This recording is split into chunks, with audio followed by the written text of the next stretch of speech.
Hi అందరికీ నమస్కారం. Welcome to our channel. Present మనతో పాటు గెస్ట్గా ఉన్నారు భరత్ రెడ్డి గారు. సార్ నమస్తే అండి. నమస్తే సార్, నిన్న మాజీ ముఖ్యమంత్రి వర్యులు వైఎస్ జగన్మోహన్ రెడ్డి గారు తమ పార్టీ ప్రతినిధులతో కలిసి ఒక సమావేశం అయితే పెట్టడం జరిగింది. సో ఆ నేపథ్యంలో ఆయన ఏం చెప్పారంటే కొన్ని సంచలన వ్యాఖ్యలు చేశారు. సో దాంట్లో ప్రధానంగా మనం తీసుకుంటే కనుక టీడీపీ అంటే తెలుగు డ్రామా పార్టీ అని చెప్పేసి అనడం అయితే జరిగింది. దానిపై మీరేమంటారు సార్?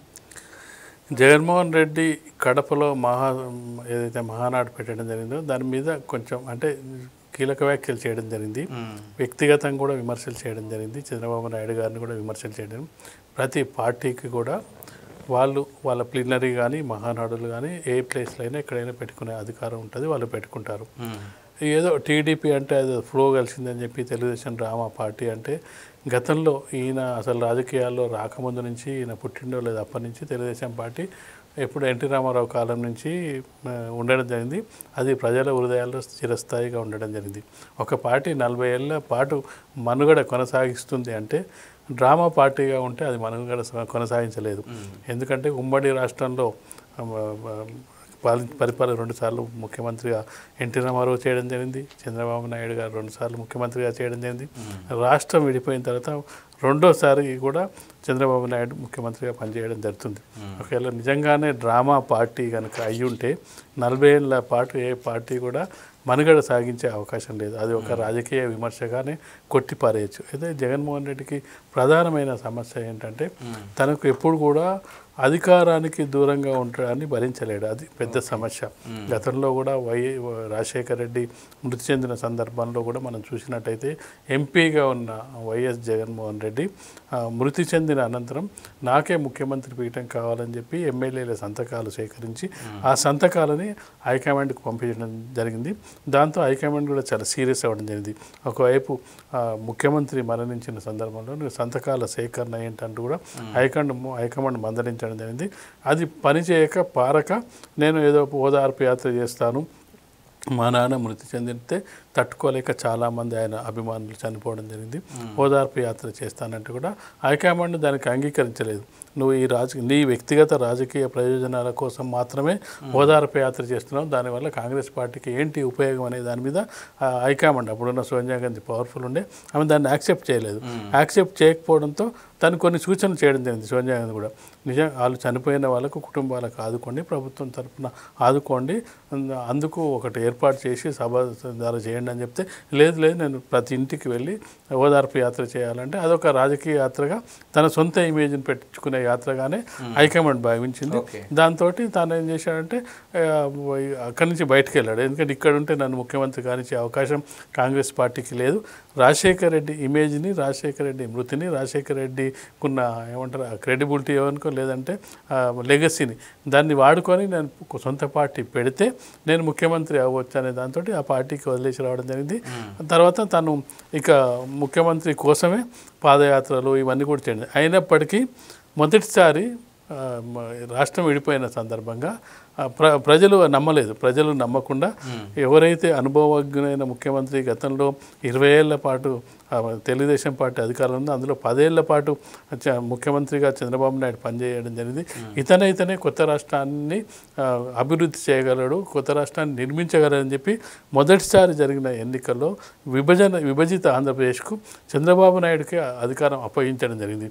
తన సెంటిమెంట్ పనిచేయలేదు, తన తండ్రి యొక్క ఓదార్పు యాత్ర పనిచేయలేదు, ఏది పనిచేయలేదు. ఎందుకు పనిచేయలేదు? ప్రజలు అప్పుడు నమ్మలేదు. ఎందుకు నమ్మలేదంటే అనుభవజ్ఞులైన ముఖ్యమంత్రి కావాలి, పరిపాలన దక్షత ఉండాలనే ఉద్దేశంతో మొదటిసారి. ఇక రెండోసారి తనకు ఒక్కసారి అవకాశం ఇవ్వండి, నాకు ఒక్క ఛాన్స్ ఇవ్వండి, నన్ను అనవసరంగా జైల్లో పెట్టించారు కాంగ్రెస్ పార్టీ, తెలుగుదేశం పార్టీ, చంద్రబాబు నాయుడు కుమ్మక్కయ్యారని చెప్పి ఇది పాదయాత్రలు ఈ హోదా చేసుకుంటూ తిరిగిన నేపథ్యంలో ప్రజలు సరే ఒకసారి ఇద్దామనే అవకాశాన్ని ఇవ్వడం జరిగింది. ఆ ఒక్కసారి ఇస్తే ఎంత డ్యామేజ్ చేశాడు, ఎంత అరాచకం సృష్టించారని ఇప్పుడు మనం ఒక్కొక్క కేసు తీస్తుంటే బయటకు వెళ్తున్న సందర్భాన్ని మనం గమనించవచ్చు. ఎంతమంది మంత్రులు అరెస్ట్ అవుతున్నారు, ఎంతమంది కోర్టుకు జైలుకి వెళ్ళడానికి రెడీగా ఉన్నారు, ఎంతమంది మీద ఛార్జ్షీట్ అవుతుంది, ఎంతమంది తప్పించుకొని తిరుగుతున్నారు, సీఎంఓ ఆఫీసర్లే తప్పించుకొని తిరిగి తర్వాత అరెస్ట్ అయిన సందర్భాన్ని, ఇన్ని ఫ్రస్ట్రేషన్లు ఉన్న సందర్భంలో మహానాడు కడపలో పెట్టడం అనేది అతనికి కొంత కంటగింపుగా ఉందని చెప్పొచ్చు. నేను కడప అంటే నా స్థావరంలోకి వెళ్ళి చంద్రబాబు నాయుడు గారు ఇక్కడ పార్టీ మహానాడు పెట్టడం ద్వారా అక్కడున్న నాకు వచ్చే 4 సీట్లు కూడా రాకుండా చేస్తాడు అనే ఒక భయంతో తనకు ఇష్టం వచ్చినట్టుగా మాట్లాడుతున్నట్టు అంటే ఎలాగో ప్రస్తావన వచ్చింది కాబట్టి, అంటే మహానాడు కడపలో పెట్టినంత మాత్రాన అది హీరోయిజం కాదు, ఇచ్చిన మేనిఫెస్టోలో ఇచ్చిన హామీలన్నీ కూడా నెరవేర్చాలని జగన్మోహన్ రెడ్డి గారు చెప్తున్నారు. మరి దానికి ఏమంటారు సార్? ఇచ్చిన హామీలు నెరవేర్చడం అనేది ఒక బాధ్యత గల నాయకుడిగా, ప్రతిపక్షంలో ఉండే నాయకుడిగా, పార్టీగా అది ఒక డిమాండ్, సరైన డిమాండే చెప్పొచ్చు. ఎక్కడ పెట్టడం హీరోయిజం, ఎక్కడ పెట్టొద్దు అనేది అది ఎవరు చెప్పాల్సిన అవసరం లేదు. ఎవరు ఎక్కడ పెడతారని, ఎవరు ఎక్కడ పార్టీ వీకుంటే అక్కడ పెట్టుకునే ప్రయత్నం చేస్తారు. ఎక్కడైతే కార్యకర్తల్ని మరింతగా ఉత్తేజపరుస్తారనుకుంటారో అక్కడ పెట్టుకుంటారు. అది హీరోయిజమా విలనిజమా అంటే తర్వాత.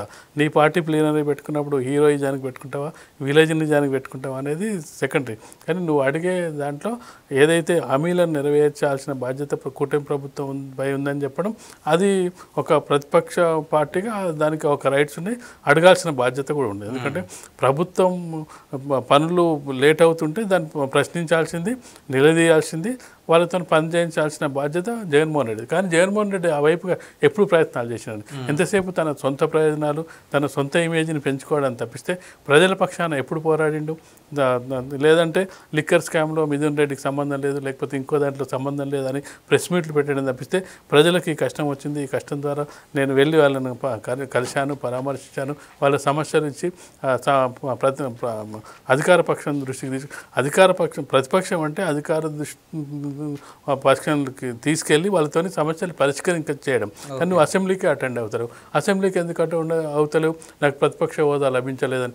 ప్రతిపక్ష హోదా ఏంది? ఒక్కరున్న ఎమ్మెల్యేలు కూడా అసెంబ్లీలో వెళ్ళి పోరాడుతుంటారు ప్రజా సమస్యల కోసం. నీకు 11 మంది ఉన్నారు, నాకు అసెంబ్లీలో ప్రతిపక్ష హోదా ఇస్తానే నేను అసెంబ్లీకి అటెండ్ అవుతాను, లేకపోతే కానంటే నిన్ను మరి ఎందుకు గెలిపించారు ఆ ప్రజలు? నీ అసెంబ్లీ ప్రజలు నిన్ను అసెంబ్లీకి వెళ్ళమనే కదా. ప్రతిపక్ష హోదా వస్తుంది రాదు. మనం గతంలో చూసాం, ఉమ్మడి రాష్ట్రంలో ఉన్నప్పుడు ఎన్టీ రామారావు ముఖ్యమంత్రిగా దాదాపు 230 సీట్లు వచ్చినప్పుడు ఇదే కాంగ్రెస్ పార్టీకి కేవలం 23 సీట్లు మాత్రమే రావడం జరిగింది. ప్రతిపక్ష హోదా రావాలంటే మినిమం 30 సీట్లు రావాలి అప్పుడున్న అసెంబ్లీ ప్రకారం. జనార్దన్ రెడ్డి అప్పుడు ప్రతిపక్ష నాయకుడు వివరించి అసలు పూర్తిగా అసలు ప్రభుత్వాన్ని నిలదీసిన సందర్భాన్ని చూడొచ్చు. ఎన్టీ రామారావు ముఖ్యమంత్రిగా ఉన్న సందర్భంగా జనార్దన్ రెడ్డి ప్రభుత్వంపై పోరాడిన సందర్భాన్ని, అంటే ప్రతిపక్ష పాత్ర పోషించాడు. నాకు ప్రతిపక్ష హోదా లేదు కాబట్టి నేను అసెంబ్లీకి రానని అతను ఎక్కడ కూడా భీష్మించుకొని కూర్చోలేదు. ప్రజా సమస్యలపై అంటే ఒక బాధ్యత గల వ్యక్తిగా ఉన్నప్పుడు ఆ విధంగా వివరించాలి. నువ్వు ఎక్కడ వివరించావని అన్ని అంటే కామెంట్స్ ఎంతసేపు వ్యక్తిగత విమర్శలు చేస్తూ ప్రభుత్వంపై, కూటమి ప్రభుత్వంపై విమర్శలు చేయడం తప్పిస్తే. సో జగన్మోహన్ రెడ్డి గారు ఇంకొక విషయం ఏం చెప్పారంటే, అంటే ప్రజలు ఒకవైపు తన్నితే ఈసారి తెలుగుదేశం పార్టీకి డిపాజిట్లు కూడా రావు అని చెప్పేసి అంటున్నారు. మరి దానికి ఏమంటారు సార్? చంద్రబాబు నాయుడు గారు తెలుగుదేశం పార్టీ ఒకవైపుకు తంతే మరోవైపు వెళ్తారనేది అతని కామెంట్. అది ఎప్పుడు 4 ఏళ్ల తర్వాత. కానీ ఇప్పుడు గత సంవత్సరం క్రితం జరిగింది ఏందని తను చూడాలి. ఒకవేళ ఎదుటి పక్కన చూపిస్తే 4 వేలు నీ వైపు చూస్తాయి. 151 సీట్ల నుంచి 11 సీట్లు ఏ ప్రజలు తంతే వచ్చాయి, ఎవరు తన్నారని ఫస్ట్ గమనించుకోవాలి. 151 సీట్ల నుంచి 140 సీట్లు కోల్పోవడం జరిగింది. నువ్వు ఎన్ని రోజుల క్రితం? సంవత్సరం కూడా కాలేదు. 4 సంవత్సరాల తర్వాత తెలుగుదేశం పార్టీ ఏమవుతుంది అనేది అది సెకండరీ. ఫస్ట్ దీన్ని సమీక్షించుకోవాలి. ఏదో విమర్శ కోసం విమర్శ చేయడం, ఇప్పుడు ఎన్నికలు లేవు, ఇప్పుడు నేను ఎప్పుడు ఎన్నికలు వచ్చినా నేనే గెలుస్తానని చెప్తున్నారు. ఇప్పుడు ఎందుకు ఎన్నికలు వస్తాయి? ప్రభుత్వం ఉన్న అస్థిరంగా ఉందా, లేకపోతే మెజారిటీ లేదా? స్థిరంగా ఉన్న ప్రభుత్వం, పరిపాలించుకున్న ప్రభుత్వం హామీలు నెరవేర్చే క్రమంలో ఒక రోడ్ మ్యాప్ను తయారు చేసుకుంటూ వెళ్తుండడం జరిగింది. ఆ రోడ్ మ్యాప్లో కనుక ఏమన్నా తప్పులు ఉంటే దాన్ని సరిచేయాల్సిన బాధ్యత ప్రతిపక్షం, దాంతోపాటుగా సూచనలు ఇవ్వాల్సిన బాధ్యత ప్రతిపక్షం ఉంటుంది. ఇప్పటివరకు ఈ సంవత్సర కాలంలో జగన్మోహన్ రెడ్డి అసెంబ్లీలో కానీ బయట కానీ పార్టీకి కానీ కూటమి ప్రభుత్వానికి ఎలాంటి మంచి సూచనలు ఇచ్చాడు?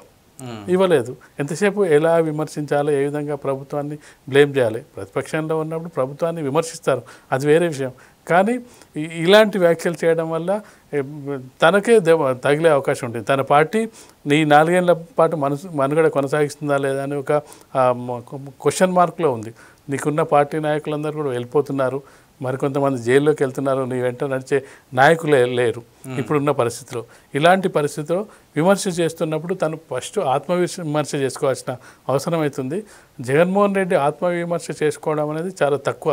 ఇప్పటి వరకు తను ఎందుకు ఓడిపోయాను, 11 సీట్లు ఎందుకు వచ్చాయి, అసలు నేను ప్రజలకు ఎందుకు దూరం అయ్యానా అని ఇప్పటివరకు తన సమీక్ష చేసుకోలేదు. కాబట్టి ఇక ఇలాంటి విమర్శలు మామూలుగా చేస్తూనే ఉంటారని మనం అనుకోవచ్చు. Okay, thank you so much.